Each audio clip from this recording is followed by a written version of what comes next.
is give ourselves, I'll try to stop, give ourselves about 20 minutes or so for discussion afterwards. And I'll try to wrap things up a little bit. I want to talk about meditation in kind of a general sense today. How do we become successful in meditation? What are the factors? What do we even mean by being successful in meditation? So I want to start out with a few different topics, as I did the other day: Abhyasa, Vairagya, and Anuraga.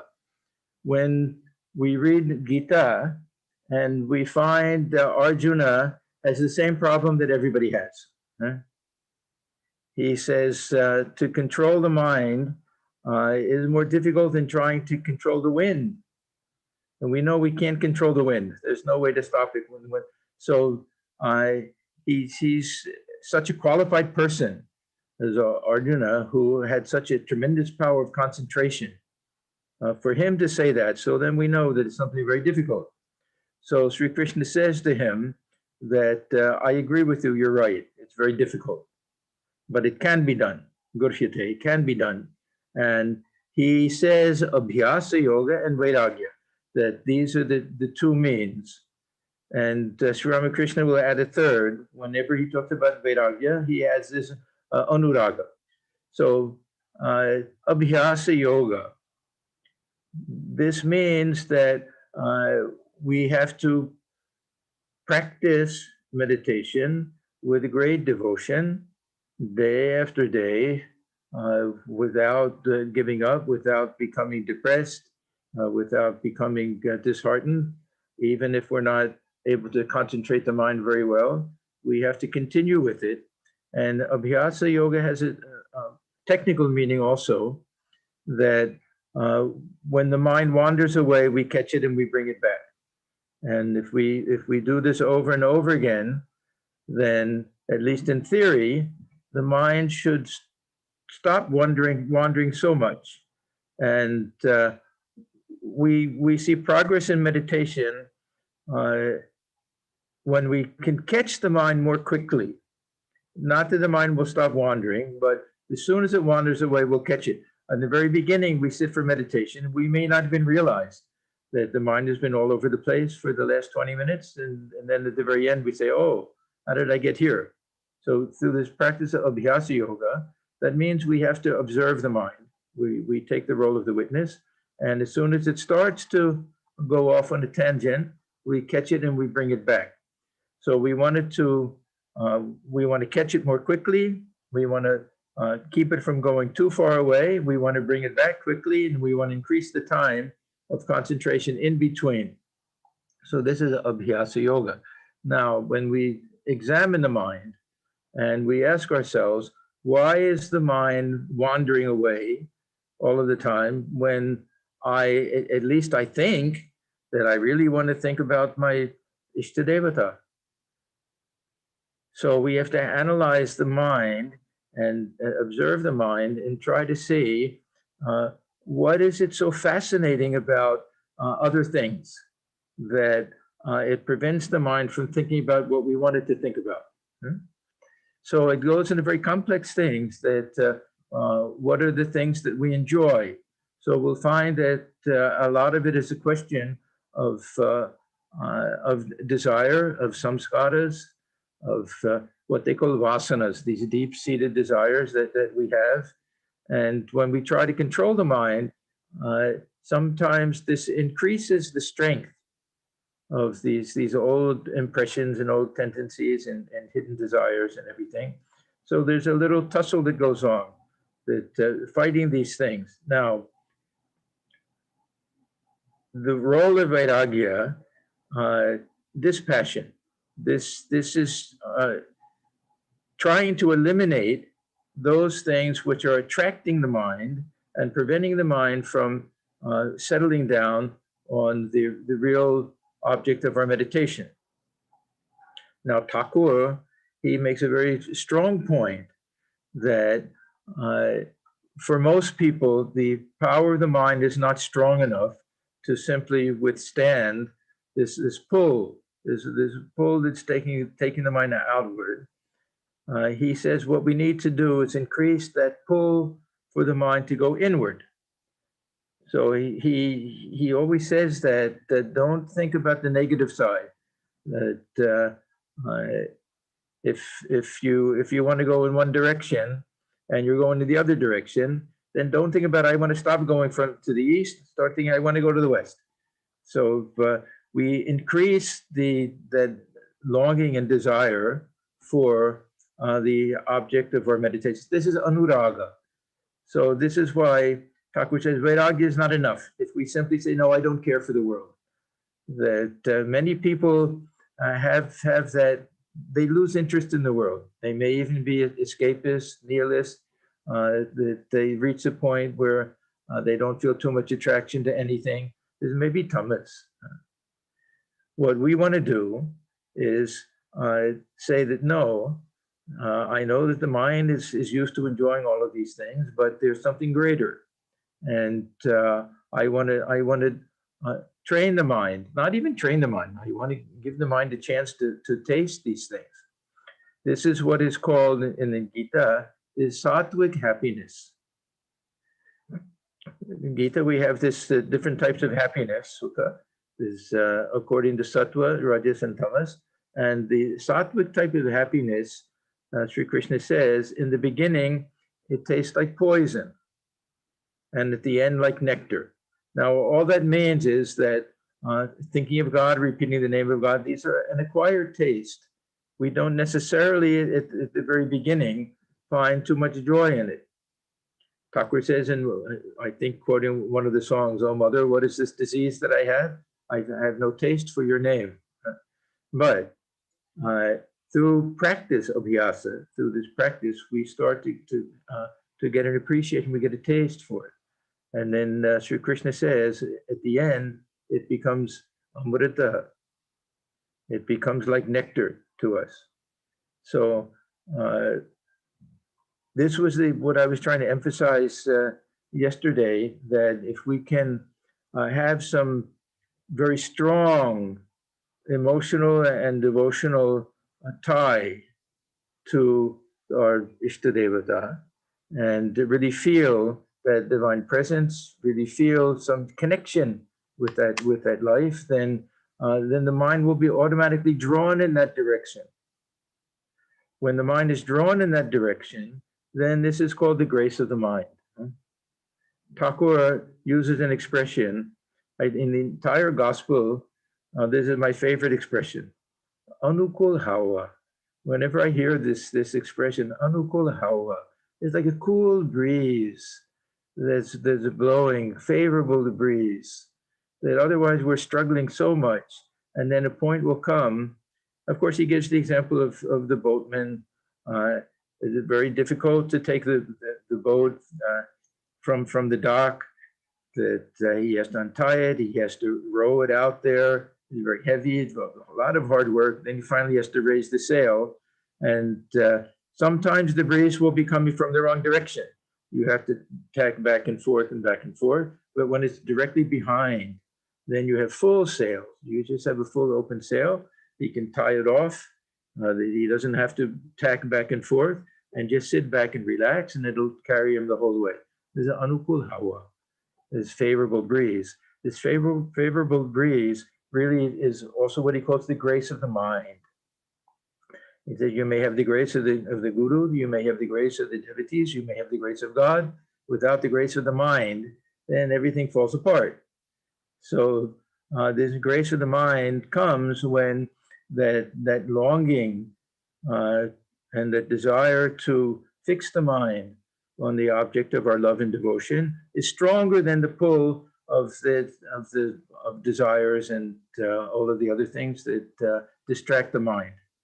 So the easy way to practice vairagya is to increase his anuraga. We want to get rid of this attachment to the world. We have to increase our attachment to God. And we do this through all of the other methods that we have, through holy company. Holy company is so important because with holy company, we get, first of all, we get conviction of the truth of these things.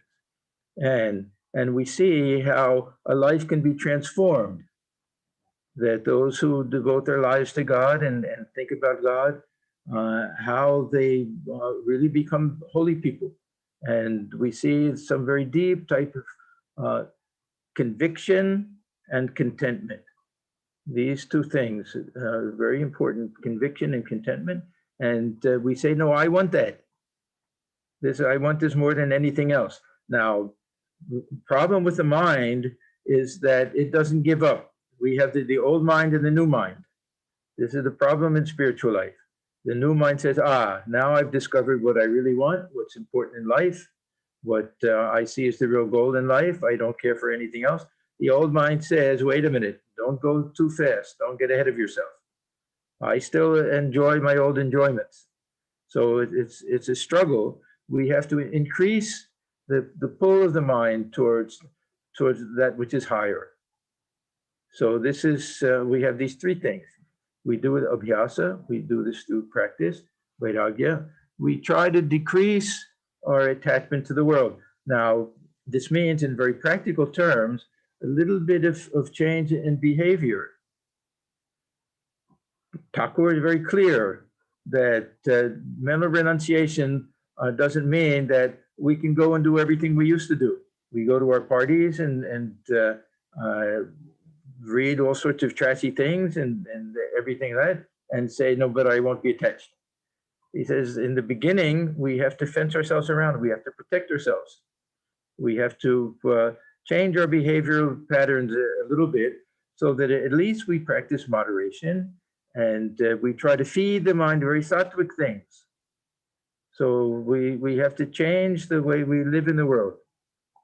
There's a very nice lecture by Swami Ashokananda. I don't remember which one, but he says, those who start to become a little bit spiritual, they'll find that maybe they'll lose some of their friends even. They're no longer the life of the party. If they go, they have to go, and they kind of keep to themselves, and then little by little they stop going, they form new friends, this and that. Our lives start to change a little bit. So we have to practice that if we want to get this vairagya. We keep our holy company, we keep the company of devotees, we spend our time with the spiritual things as far as possible.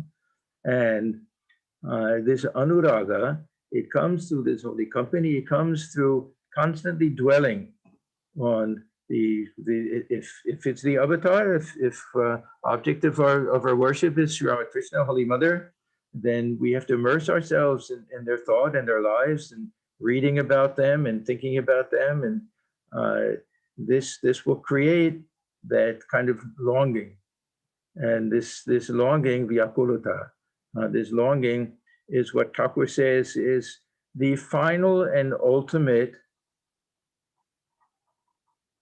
link, the final step to get to God realization. This vyakulata, in the English gospel, it's usually translated as great longing for God, restlessness for God, but it also means this kind of agony at not having realized God. So he says that all of our spiritual practices are meant to lead us to vyakulata. And I'll get to this also, because in our meditation, sometimes we think that the goal of practice of meditation is to attain this ability to concentrate the mind at will. But through this meditation, we may find that it's increasing our desire for God realization, even though we don't find that we're able to concentrate any better than we could in the beginning. So this will be one of the cause and effect relationships that a little bit is counterintuitive. I'll talk about that a little bit. What I consider to be the one of the fruits of meditation that we may think is not a very good meditation. That the meditation where the mind is restless and running around, even that will have some positive benefits. So let me talk about a little bit about good meditation and bad meditation. Okay. Somebody asked me once, what is a good meditation? And I had to think very deeply about it. And a good meditation is maybe 99% bad meditation and 1% good meditation. If the mind is running around, the whole time, but just for a few moments, we get some little depth, we get some quietness. We feel that we're really in contact with that reality within. That's a good meditation. And that's what carries over for us. The other stuff is just, it gets washed away. The good meditation will feel the effects afterwards. We'll get up and we won't want to talk to anybody. We won't want to see anybody. We'll want to keep the mantra going the whole time. We'll feel a little bit otherworldly, that for a while we weren't this body at all. This is a good meditation. Now, the bad meditation will simply be when we're struggling the whole time. And the struggling the whole time has its own reward, because we're not giving up. This is a type of nishtha, and it gives us a feeling that we're like, Thakur talks about the hereditary farmer, that if somebody takes up farming as a hobby, they don't get a good crop, they give it up. If someone comes from a family of farmers and that's all they know year after year, good crop or bad crop, they remain farmers. He said, we have to be like that. So we start to develop this conviction that, yes, now I've become a real sadhaka. Now I am a real, that it doesn't matter, good or bad, rain or shine, that this is what I want to do. This is the most important thing to me. So when we look at the fruits of meditation, what do we gain? So I started out a little bit with how do we become successful in meditation? So now, successful or not successful, leading a meditative life. What are the fruits of that meditation? What do we gain from that? This question of the fruits of meditation always reminds me of an incident in the life of Swami Brahmananda. In fact, it's something that probably took place several different times. A little trick that he used to play. That when all of the young monks were sitting for meditation, that he would go and leave a little fruit or something, or a sweet in front of them, so that when they ended their meditation, they saw it sitting in front of them. And then they would come to him later and he would say, did you get the fruits of your meditation today? And if we think about it, I think he's sending a message to them. A couple of things. One is that the fruits of meditation may not be exactly what you're expecting. No one's expecting to see a sweet in front of them. And the second thing is that when we do get the fruits of meditation, it'll be something very tangible and very desirable. So what are these fruits of meditation? I want to talk about three different things. Okay, one is devotion. Now, this goes back, and I'll repeat it again because it's one of my favorite expressions from Swami Swahanandaji. That I don't know where he got it from, if it was something that he came up with. He heard so many things. He had so much contact with the senior sadhus and everything.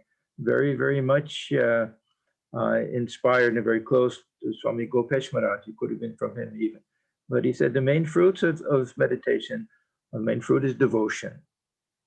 And this comes as a result of good meditations and bad meditations both.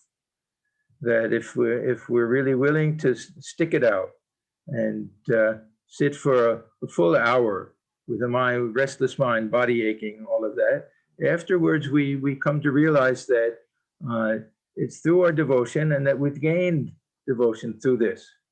So that after many years of practicing meditation, we may doubt whether we've made any progress with regard to the ability to concentrate the mind. But we may realize that, yes, now I can see that how much I've grown in devotion. That means love for the Ishta Devata, love for Thakur, Holy Mother, Krishna, Rama, whoever it is, that comes through this perseverance, partly. See, it's the test of our perseverance. We have two things that are necessary that are perfectly opposite things. Another counterintuitive truth in spiritual life, that we need tremendous patience and perseverance, so that if we're told it'll take 1,000 lifetimes, we'll say, okay, I'm willing to do it. And on the other hand, we have to have that feeling, no, it has to be right now. This is Bakulota, that I want to realize God this very moment. So we want to have that sense of urgency and immediacy that we want to do it, and at the same time know that, well, if it doesn't happen, we're not going to give up. That we'll persevere and see through the whole thing. So we through this practice of meditation, good or bad, and so if good or bad, we gain in devotion, that means that every meditation is a good meditation. We shouldn't think that, I wasted my time this morning. It was a complete waste of time. I sat, the mind was wandering all over the place, complete waste of time. Well, sometimes we're lazy. Sometimes we let the mind wander. We know that. We have to make sure that we're serious and we're trying our best. But nothing is wasted. And this is the one thing that we gain at the end of many years of this type of meditation, is that we see that some type of devotion has come. And this devotion is a very rare and wonderful thing. Thakur likes to repeat another little verse from one of the Bengali song, I think, that Sri Krishna says, I don't mind giving liberation, mukti, a very simple thing, but I'm a little stingy when it comes to giving devotion, bhakti. That's a very rare thing. And in the Vaishnava traditions, they consider the bhakti to be something much higher than mukti, or this prema. The prema is the panchama purushartha, is the fifth, is higher than mukti, highest goal of life. So this is one of the unexpected fruits of meditation. We think meditation, the fruit will be that concentration will grow. And with or without that concentration, we find that devotion grows. Now, second thing will be transformation. And really in spiritual life, this is the most important thing. We're trying to transform ourselves. It's not that we're just trying to make the mind more skillful in concentration, all of that. We're changing ourselves. We're metaphoricizing. We're really transforming ourselves into something new. Ramakrishna uses that metaphor. He says a chant, that he's the mold. We have to pour ourselves into the mold. And to do that, we have to first melt ourselves down. We're all gold, and we've taken a certain shape. And we want to transform ourselves. We have to melt down into molten gold and then pour ourselves into a new mold, and then we come out with something new. So this meditation is our way of transforming ourselves. And one of the features of this is that we take on the characteristics and the qualities and the virtues of the object of our meditation. This is one of the truths that they speak about with regard to meditation. If the object of our meditation is a very loving figure, say we meditate on Holy Mother, and meditating on Holy Mother doesn't simply mean we repeat her name and we try to picture her image. It means we have to think of her personality and that universal motherhood and that love and that forbearance and not seeing the faults of others. We meditate on Sri Ramakrishna. We have to catch a little bit of that ecstatic joy of God realization, that perfect dependence on Divine Mother. And if we meditate on those aspects, those personality aspects, then these should start to incorporate themselves into our personality and into our nature. And we become transformed into the object of our meditation. They give that example. I never know what these little things are. Some insect is afraid of another insect and staring at it and gets turned into it. I, I don't know what they correspond to in English, but the whole point is that the mind gets so fixed on the object of our meditation that we start to become like that. So Thakur says that we're all heirs to the treasures. The son, the prince, is heir to the treasure of the throne. That these are our rightful inheritance. That if we devote ourselves and think about the nature of the Ishta Devata, this is why it is so much richer than just trying to think of this infinite absolute reality. There's no personality there. The beauty of Sri Ramakrishna and Holy Mother is not their divinity alone. It's the way that the divinity shown through their personalities. Their personalities were so sweet, and so loving and so attractive that we can just get drawn in. And we find this is another one of the fruits of meditation, that we find that we fall in love with the object of our worship. We feel a part of them. We feel some intimacy. This is why I like this Lila Dhyana, that we feel that they're alive, that they're present to us, and they're available to us. They're our real family. Thakur says in spiritual life, we find that our relatives become like strangers. And those who used to be strangers, that means the devotees and holy people and even the object of our worship, they become our real family. So this transformation takes place. We start to identify ourselves differently. And one way, a very strong change in our sense of identification is we no longer identify with this physical body. In the sense that, see, if I think that I'm a child of the Divine Mother, that means that this biological mother that I have is not my main sense of identification. In order to be the child of my biological mother, I have to think of myself as the body. I'm the child of the mother of the universe, then I'm thinking of myself as spirit. If we spend a long time in meditation where we're thinking of ourselves as spirit, meditating on spirit, we're also that presence within the heart that's face to face with the Ishtadevata, then we start to identify ourselves that way. We don't feel such a connection to this world. People, very highly meditative people, we see that they have a certain distance from the world. They're not affected by it so much. They don't have those attachments. Their priorities are different. And this is one of the fruits of a meditative life. And we have to put in time. We spoke about how long should we meditate and everything. There has to be a certain amount of time. Otherwise, the world will swallow us up. We have to give ourselves time to break our normal way of living in the world and understanding everything.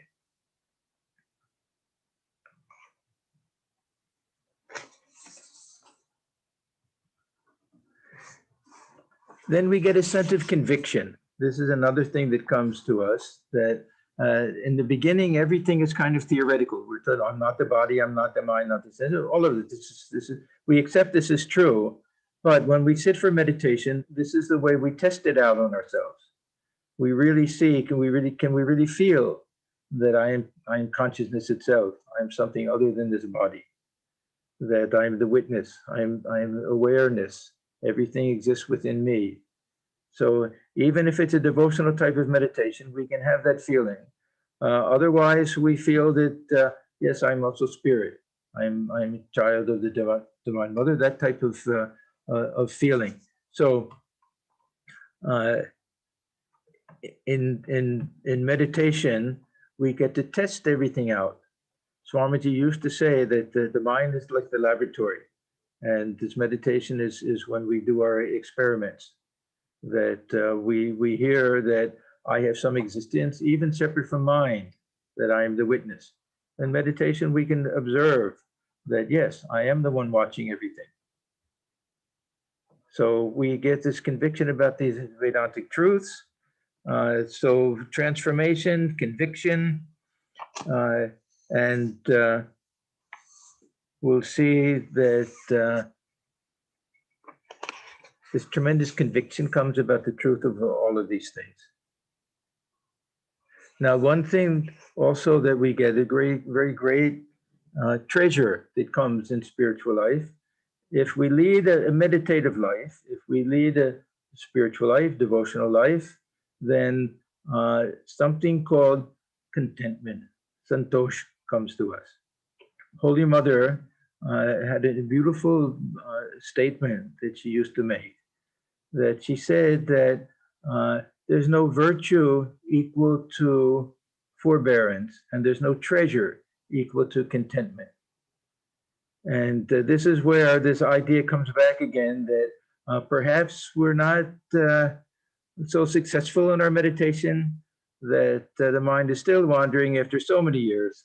There are 30, 40, 50 years of practice, the mind still wanders. Still, we'll have this feeling, but I did my very best. I tried, we learned surrender this way. See, another great benefit of bad meditation is that at the end we throw up our hands and say, Mother, I can't do it on my own. And now everything, I've tried my best. I've tried my best. Now everything is up to you. Remember Thakur's beautiful story of the bird that falls asleep on the mast of a ship. That the bird is flying and the ship is docked at the shore, and the bird lands on the mast and falls asleep. And in the meantime, the ship goes out to sea. When the bird wakes up, he sees that it's on the mast in the middle of the sea and doesn't know where the land is, doesn't even know what direction to fly. So tries one direction and flies as far as it can until it starts getting so tired it thinks that I better get back, otherwise I'll fall and I'll drown. So it goes back, rests for a while, then goes the other direction and does it in all four directions, then finally says, I've done everything I can on my own. Now there's nothing left to do but take refuge with the ship. Wherever the ship takes me, I'll go. I'll be happy. So we get this sharanagati and this vyakulata, is a tremendous longing for realization. At the same time, we get this feeling, now, Mother, I've done everything I can. Everything is in your hands. This is the result of very seriously attempting to concentrate the mind and have some direct experience at the time of meditation. We may not be successful, but in the meantime, this transformation is taking place. This devotion has grown within us, this conviction, and at the end of life, some contentment. I didn't waste this life. I may not have done what I thought I could do at the very beginning, but I didn't waste it. I tried my very best. And now everything is in the hands of Mother. So we see that meditation, we saw all of the different elements and the different ways of practicing meditation, that it can be a very devotional type of meditation. We're trying to fix the mind on the Ishtadevata, but we give it a little room. We want to include all aspects of the Ishtadevata. That means that if we meditate on the avatar, not just that human manifestation, but this dwelling within the heart as the Antaryaman, as the inner controller, being one with the Ishvara, one with the Brahman, all aspects. So this is how we get a very devotional attitude, and how we gain so much from meditation. We should never think that we were failures in meditation, or we were unable to fix the mind. We may not be able to fix the mind all of the time, and we shouldn't have unrealistic goals. As I say, if we get a few minutes of that real quiet in meditation, that's enough to convince us of the truth of everything. That our nature really is this perfect equanimity.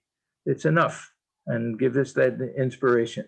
So these fruits of meditation are not always exactly what we expect, but they're tremendous things. This transformation takes place without our even knowing it. As the Holy Mother says, you're sleeping and they take you from one city to another city. When you wake up, you won't notice it right away. At the end of our life, we may notice, yes, I've developed a little devotion. Now I have a little contentment in my life, and I've learned Sharanagati. I've learned how to take refuge with the divine. So let me stop here and give us a little time for some questions and discussion. And then in about 15 minutes, I'll sneak upstairs.